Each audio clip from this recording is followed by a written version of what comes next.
आज्ञा मानने वाले ये फिलिपी के विश्वासी हैं, आज्ञाकारिता को पूरा करने वाले। और यहाँ प्रिय भाई बहनों, हम देखते हैं कि प्रचार लोग करने वाले विश्वासी हैं, सुसमाचार करने वाला विश्वासी है। और जबकि प्रभु का दास पौलुस जो सुसमाचार करके और जेल में है, बंदी गृह में है, बंदी गृह में यहाँ पर लिखा है। और बंदी गृह में जब वो गया है तो कुछ लोग उसके सुसमाचार करने के द्वारा बहुत लोग बड़ा आनंद से और कैद होने पर हियाव बांधकर परमेश्वर का वचन निधड़क रूप से सुनाते हैं, सुनाने का साहस करते हैं। और कुछ लोग जो है डाह और झगड़े के कारण मसीह का प्रचार करते हैं और कुछ भली इच्छा से प्रचार करते हैं। तो वो लोग हम देखते हैं कि आज कलीसिया में, मंडली में भी हमको दिखाई देता है कि वो लोग प्रेम का सुसमाचार प्रेम से भी करते हैं। बहुत लोग कंपटीशन कर रहा है अभी, और वो इतना कर रहा है, मैं इतना, और उल्टा तरीके से करते हैं और आत्मा की एकता, मन की एकता में नहीं करते हैं।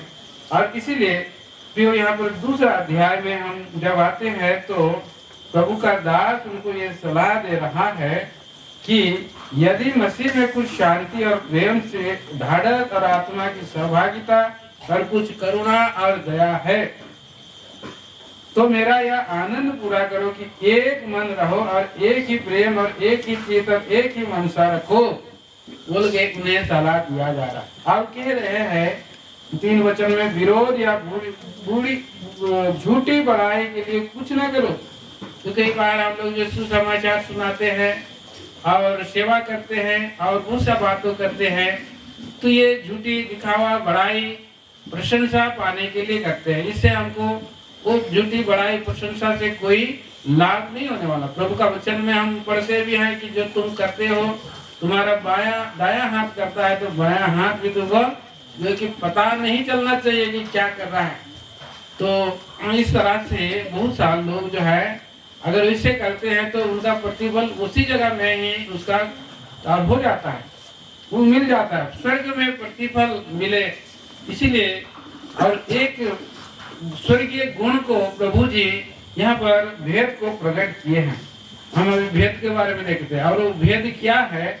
यहाँ दीन बनने का भेद है। दीन बनने का भेद है। दीन बनने के लिए प्रभु का दास यहाँ पर बतलाते हैं।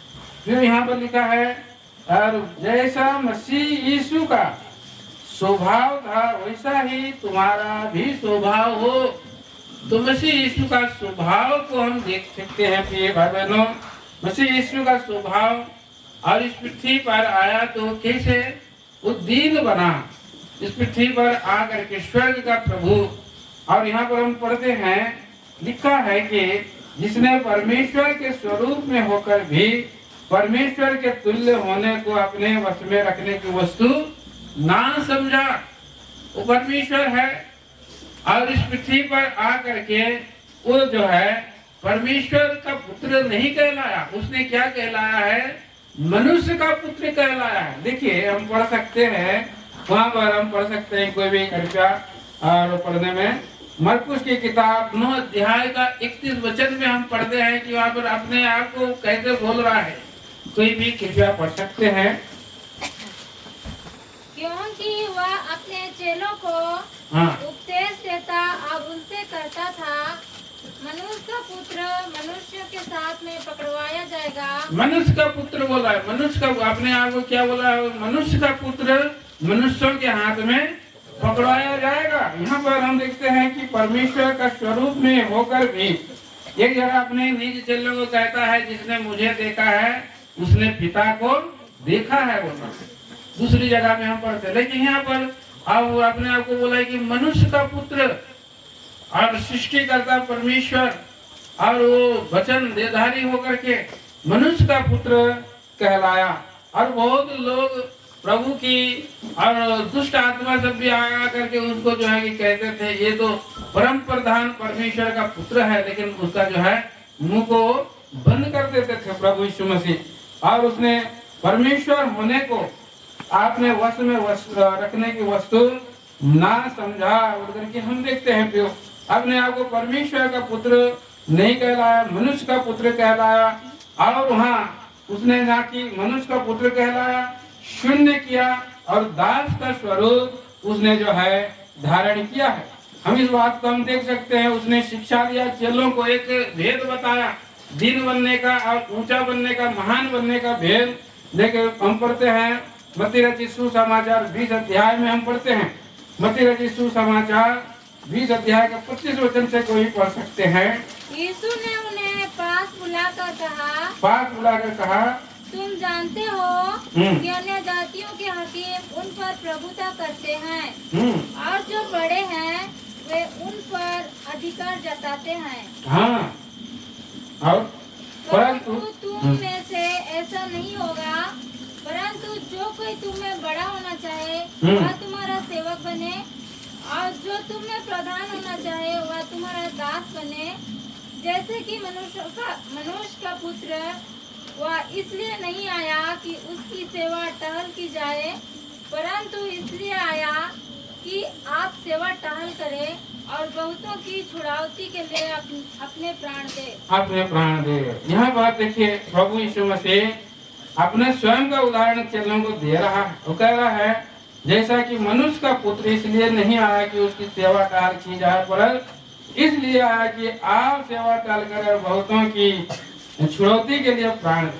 तो शिक्षा दे रहा है और चेलों को भी प्रभु यीशु मसीह कह रहा है जो बड़ा बनना, प्रधान बनना चाहे तो वो दास बने। और दास भी कैसा बना प्रभु, और मनुष्य के समानता में होकर के अपने आप को यहाँ तक दीन किया, यहाँ तक आज्ञाकारी रहा, मृत्यु, हाँ क्रूस की मृत्यु भी सह ली। भाई बहनों, यहाँ पर एक भेद है। और प्रभु यीशु मसीह आकर के मृत्यु सहा, और कौन सा मृत्यु है? क्रूस की मृत्यु है, ताकि उस क्रूस की मृत्यु के द्वारा जो मरण में जा रहे लोग, जो पाप की मजदूरी मृत्यु कमाए हुए लोग, उनकी मृत्यु को प्रभु यीशु मसीह अपने ऊपर में लिया है। और प्रभु यीशु मसीह का वचन में हम पढ़ते हैं, और ये इब्रानियों की पत्री 2 अध्याय का 10 में, वो मनुष्य और स्वर्गदूतों से कम किया गया और उसने मृत्यु का दुख और स्वाद चखा और वो सिंहासन पर वो बैठ गया। और इतना ही नहीं, पहला पत्रस में भी हम पढ़ते हैं, वहाँ पर प्रभु यीशु मसीह ने क्या किया है और अपने अधर्मियों के लिए धर्मी ने दुख उठाया। 17 वचन से पढ़ दीजिए, पहला पत्रस की उसका पहला पत्रस 3 अध्याय 17 वचन। क्योंकि यदि परमेश्वर की यही इच्छा हो कि तुम भलाई करने का कारण दुख उठाओ, तो यह बुराई करने के कारण दुख उठाने से उत्तम है। ये दीनता का एक शिक्षा दिया जा रहा है। फिर आगे पढ़िए। इसलिए कि मसीह ने भी अर्थात अधर्मियों के लिए धर्मी ने दुख उठाया, कारण एक बार दुख उठाया, ताकि हमें परमेश्वर के पास पहुँचाए। परमेश्वर के पास पहुँचाने के लिए प्रभु यीशु मसीह ने दीन हुआ और दुख उठाया है। और यहाँ पर 19 वचन में पढ़ते हैं, उसी में उसने जाकर कैदी आत्माओं को भी प्रचार किया, जिन्होंने उस बीते समय में आज्ञा न मानी, जब परमेश्वर नूह के दिनों में धीरज धर कर ठहरा रहा और वह जहाज बन रहा। तो आज कैदी आत्मा भी है, इसलिए प्रभु यहाँ पर वचन दिया है फिलिपियों की पत्री 2 अध्याय में। और हम पढ़ते हैं कि उसको मृत्यु, क्रूस की मृत्यु पर जाना पड़ा, और जा करके वहाँ पर मृत्यु को जब उसको सहना पड़ा, मृत्यु जब उसने सह लिया, तो फिर यहाँ पर 10 पद में हम पढ़ते हैं, 9 और 10 में पढ़ते हैं, इस कारण परमेश्वर ने उसको अति महान भी किया, उसको वह नाम दिया जो सब नामों से श्रेष्ठ है, सब नामों से श्रेष्ठ है। और क्या कह रहे हैं 10 पद में, कि जो स्वर्ग में और पृथ्वी पर और पृथ्वी के नीचे वे सब यीशु मसीह के नाम पर घुटने टेक। स्वर्ग पर कौन है? स्वर्गदूत है, लाखों करोड़ों स्वर्गदूत हैं, 4 प्राणी 24 प्राचीन हैं। सभी हम प्रकाश वाक्य में हम पढ़ते हैं कि वो लोग घुटने टेके हैं, अपने अपने सिर के बाद और सारे मुकुट को डाल दिया है। और उसकी आराधना कर, घुटने टेक करके आराधना कर रहे हैं। एकमात्र योग्य परमेश्वर वही है। और पृथ्वी के ऊपर में कितने भी प्रधान हो, राजा हो, महाराजा हो, साधु या संत हो, कोई भी देवता हो, कोई भी क्यों ना हो, प्रभु हो, एक न एक दिन और वो जा रहे हैं। अभी अब घुटने नहीं टेक रहे हैं, परंतु इस पृथ्वी पर एक समय आएगा। और अभी हम अंतिम, और अभी हमने पहला पुनरुत्थान के बारे में देखा, जब से अंतिम पुनरुत्थान में जब प्रभु यीशु मसीह बादलों में संतों के साथ आएंगे तो हरेक घुटना टिकेगी, हरेक जीव अंगीकार करेगा यीशु मसीह ही प्रभु है। उस समय सबको मानना होगा। आज लोग झंडा फहराया जा रहा है कि उसका नाम उस झंडे के नीचे में आ जाए। बहुत सा जगह में दुनिया में झंडा फहराया जा रहा है, लेकिन प्रभु यीशु मसीह आज जो उसका झंडा है सबसे ऊपर है, प्रेम का झंडा है। नहीं तो एक दिन न्याय के झंडे के सामने में, प्रभु यीशु मसीह के सामने में उनको आना पड़ेगा। आज कुछ प्रभु यीशु मसीह मृत्यु में इसलिए गया। पहला पतरस की किताब उसका हमने 3 अध्याय में पढ़ा कि नूह के समय में कुछ लोग बंदी आत्मा, 19 पद में लिखा है, उसने जाकर कैदी आत्माओं को भी प्रचार किया है। वो लोग कैद में भी थे, तो प्रभु वहां पर भी, और प्रभु का काम अद्भुत है। स्वर्ग, पृथ्वी और सब पाताल, सब जगह के लोग जो है प्रभु को अब दंडवत करेंगे, मानेंगे। प्रभु यीशु मसीह और सबका प्रभु यीशु मसीह ही सबका प्रभु है बोलकर यहाँ पर हम इस बात को देखते हैं।